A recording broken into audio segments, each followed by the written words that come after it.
ಅರ್ಧ ಗಂಟೆಯಲ್ಲಿ ರಾಜ್ಯ, ದೇಶ, ವಿದೇಶ, ಸಿನಿಮಾ, ಕ್ರೀಡಾ ಸುದ್ದಿಗಳನ್ನ ಫಟಾಫಟ್ ಅಂತ ನೋಡೋಣ ಮಾರ್ನಿಂಗ್ ಎಕ್ಸ್‌ಪ್ರೆಸ್‌ನಲ್ಲಿ.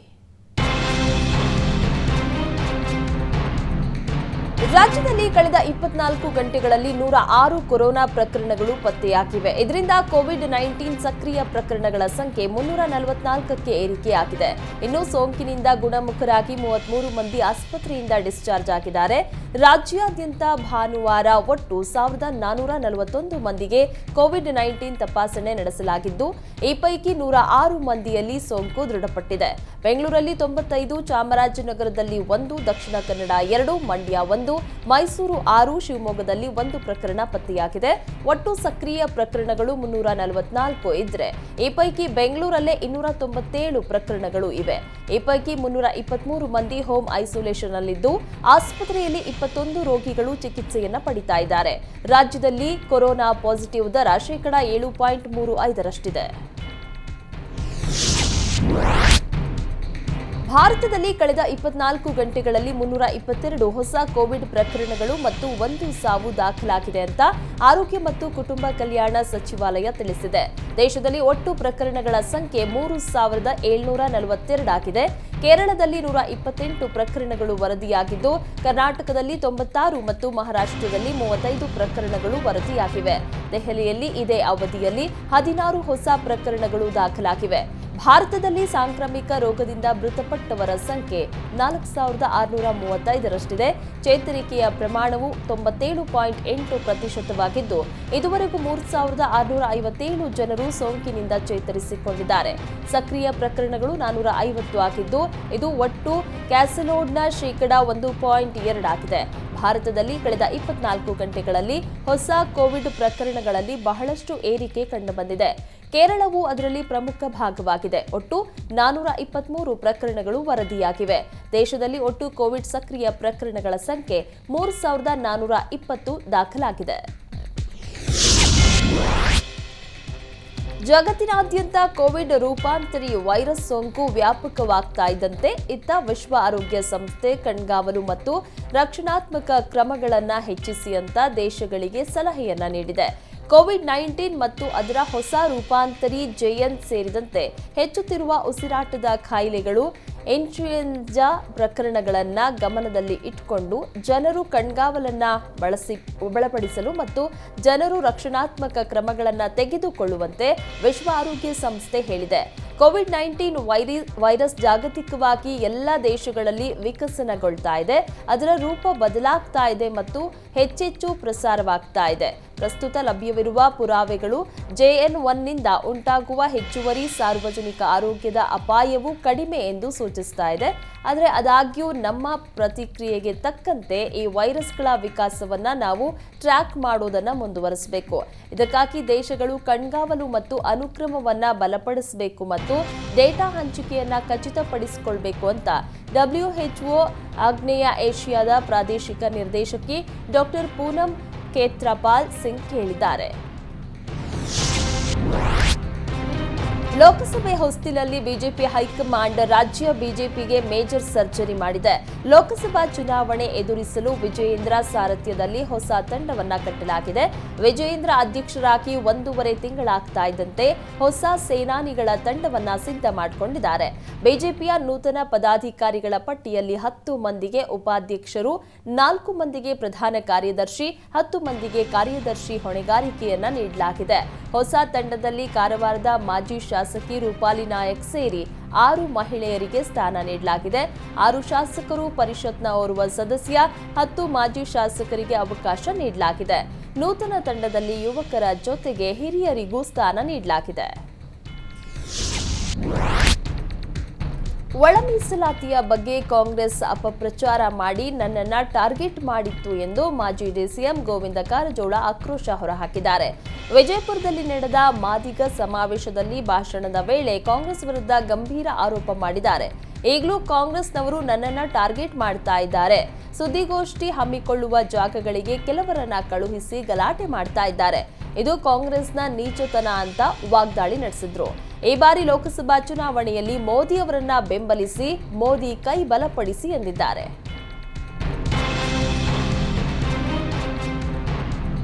ಗದಗ ನಗರದಲ್ಲಿ ಬಿಜೆಪಿ ನೂತನ ರಾಜ್ಯಾಧ್ಯಕ್ಷ ಬಿವೈ ವಿಜಯೇಂದ್ರ ನೇತೃತ್ವದಲ್ಲಿ ನಡೆದ ಕಾರ್ಯಕರ್ತರ ಸಮಾವೇಶದಲ್ಲಿ ಕಳ್ಳರು ತಮ್ಮ ಕೈಚಳಕ ತೋರಿದ್ದಾರೆ.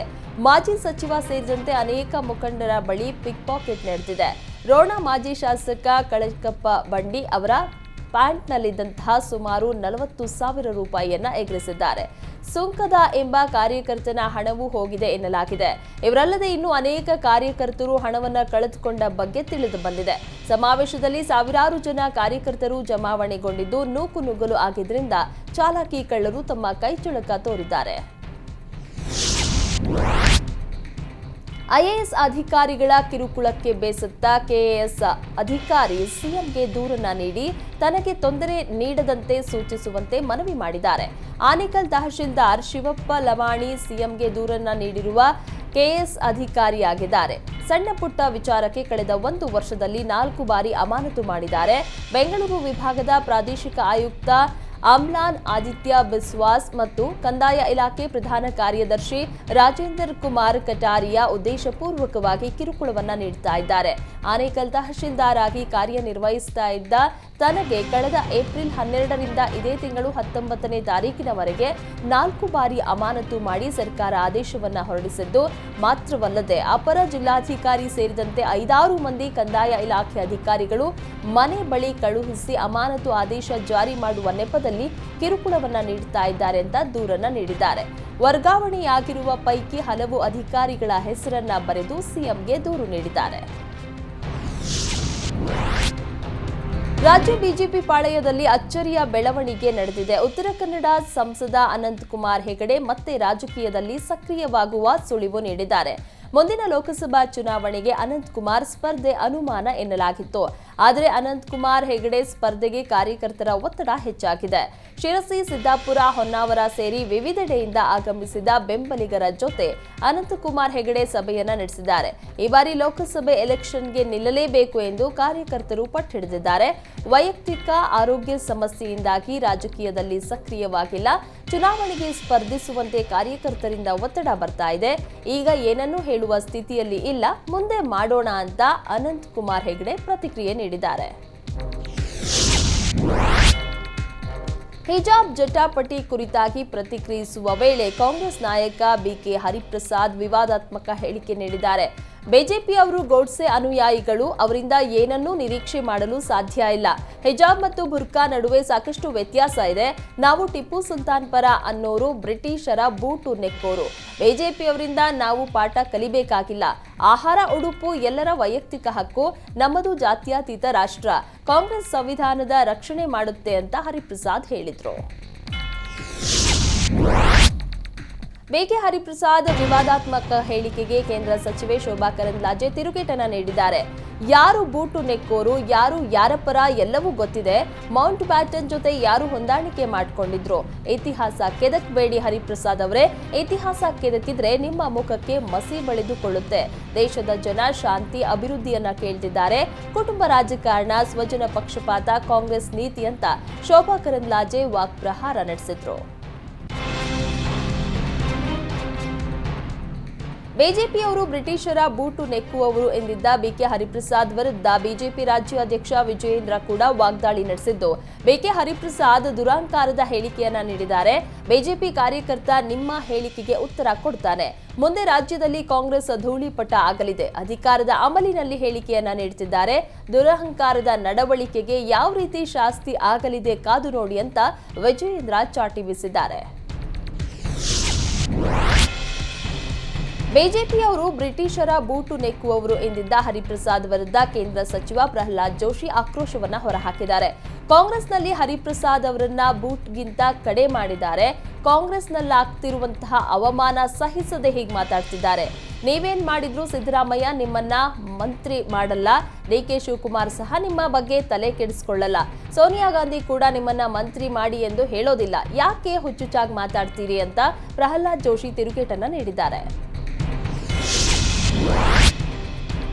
ಮಂಡ್ಯದ ಸಂಕೀರ್ತನಾ ಯಾತ್ರೆಯಲ್ಲಿ ಆರ್ಎಸ್ಎಸ್ ಮುಖಂಡ ಕಲ್ಲಡ್ಕ ಪ್ರಭಾಕರ್ ಭಟ್ ವಿವಾದಾತ್ಮಕ ಕಿಡಿಯನ್ನ ಹೊತ್ತಿಸಿದ್ದಾರೆ. ಅಲ್ಲಾಹು ಅಕ್ಬರ್ ಎಂದು ಘೋಷಣೆ ಕೂಗಿದ್ದ ಮುಸ್ಕಾನ್ ವಿರುದ್ಧ ಕಲ್ಲಡ್ಕ ಪ್ರಭಾಕರ್ ಭಟ್ ವಾಗ್ದಾಳಿ ನಡೆಸಿದ್ದು, ನೀನು ಮನೆಯಲ್ಲಿ ಮಸೀದಿಯಲ್ಲಿ ಈ ಘೋಷಣೆ ಕೂಗು, ಈ ದೇಶದಲ್ಲಿರಬೇಕಾದ್ರೆ ರಾಮ ರಾಮ ಎಂದು ಹೇಳಬೇಕು. ಮುಸ್ಕಾನ್ ಅಲ್ ಖೈದಾ ಉಗ್ರ ಸಂಘಟನೆ ಜೊತೆ ಸಂಪರ್ಕದಲ್ಲಿದ್ದಾಳೆ. ನಾಳೆಯಿಂದ ಕಾಲೇಜಿಗೆ ಹೋಗುವುದಾಗಿ ಆಕೆ ಹೇಳಿದ್ದಾಳೆ. ತಾಕತ್ತಿದ್ರೆ ಅವಳು ಕಾಲೇಜಿಗೆ ಹೋಗ್ಲಿ ಅಂತ ಕಲ್ಲಡ್ಕ ಪ್ರಭಾಕರ್ ಭಟ್ ಸವಾಲ್ ಹಾಕಿದ್ದಾರೆ. ವಿವಾದಾತ್ಮಕ ಹೇಳಿಕೆ ನೀಡಿರುವ ಬಿಕೆ ಹರಿಪ್ರಸಾದ್ ವಿರುದ್ಧ ವಿಪಕ್ಷ ನಾಯಕ ಆರ್ ಅಶೋಕ್ ಕಿಡಿಕಾರಿದ್ದಾರೆ. ಕಾಂಗ್ರೆಸ್ ಸ್ಥಾಪನೆ ಮಾಡಿದ್ದು ಎಒ ಹ್ಯೂಮ್ ಅಲ್ವಾ? ಆಗ ನೀವು ಹ್ಯೂಮ್ ಅವರ ಬೂಟ್ ನೆಕ್ತಾ ಇದ್ರಾ ಅಂತ ಪ್ರಶ್ನಿಸಿದ್ದಾರೆ. ಟಿಪ್ಪು ಒಬ್ಬ ಹೇಡಿ, ಬ್ರಿಟಿಷರ ವಿರುದ್ಧ ಹೆದರಿ ಓಡಿ ಹೋದವ. ನೀವು ಟಿಪ್ಪು ಹಿಂದೆ ಹೋದ್ರೆ ಜನ ಪಾಠ ಕಲಿಸ್ತಾರೆ. ಹಿಂದೂ ಮುಸ್ಲಿಮರ ಮಧ್ಯೆ ಬೆಂಕಿ ಹಚ್ಚುವ ವ್ಯಕ್ತಿ ಸಿದ್ದರಾಮಯ್ಯ ಅಂತ ಆರ್ ಅಶೋಕ್ ವಾಗ್ದಾಳಿ ನಡೆಸಿದ್ದಾರೆ. ಮಾದಿಗ ಜನಜಾಗೃತಿಗಾಗಿ ವಿಜಯಪುರ ಜಿಲ್ಲೆಯಲ್ಲಿ ಬೃಹತ್ ಸಮಾವೇಶ ನಡೆಸಲಾಯಿತು. ಸಾಯಿ ಗ್ರ್ಯಾಂಡ್ ಹೋಟೆಲ್ ಆವರಣದಲ್ಲಿ ನಡೆದ ಕಾರ್ಯಕ್ರಮವನ್ನ ಮಾಜಿ ಡಿಸಿಎಂ ಗೋವಿಂದ ಕಾರಜೋಳ ಹಾಗೂ ಸಂಸದ ರಮೇಶ್ ಜಿಗಜಿಣಗಿ ಉದ್ಘಾಟಿಸಿದ್ರು. ರಾಜ್ಯದೆಲ್ಲೆಡೆ ಮಾದಿಗ ಸಮುದಾಯದ ಜನಜಾಗೃತಿಗಾಗಿ ಮಾದಿಗ ಮುನ್ನಡೆ ಸಮಾವೇಶ ನಡೆಸಲಾಗ್ತಾ ಇದ್ದು, ಈ ಹಿನ್ನೆಲೆಯಲ್ಲಿ ವಿಜಯಪುರದಲ್ಲೂ ಸಮಾವೇಶ ಯಶಸ್ವಿಯಾಯಿತು. ಮಾದಿಗ ಸಮುದಾಯದ ಜನಪ್ರತಿನಿಧಿಗಳು, ಮುಖಂಡರು ಸಮಾವೇಶದಲ್ಲಿ ಪಾಲ್ಗೊಂಡಿದ್ರು. ಕಾರಜೋಳ, ಜಿಗಜಿಣಗಿ ಜೊತೆಗೆ ರಾಯಭಾಗ ಶಾಸಕ ದುರ್ಯೋಧನ ಐಹೊಳೆ ಸಹ ಭಾಗಿಯಾಗಿದ್ರು.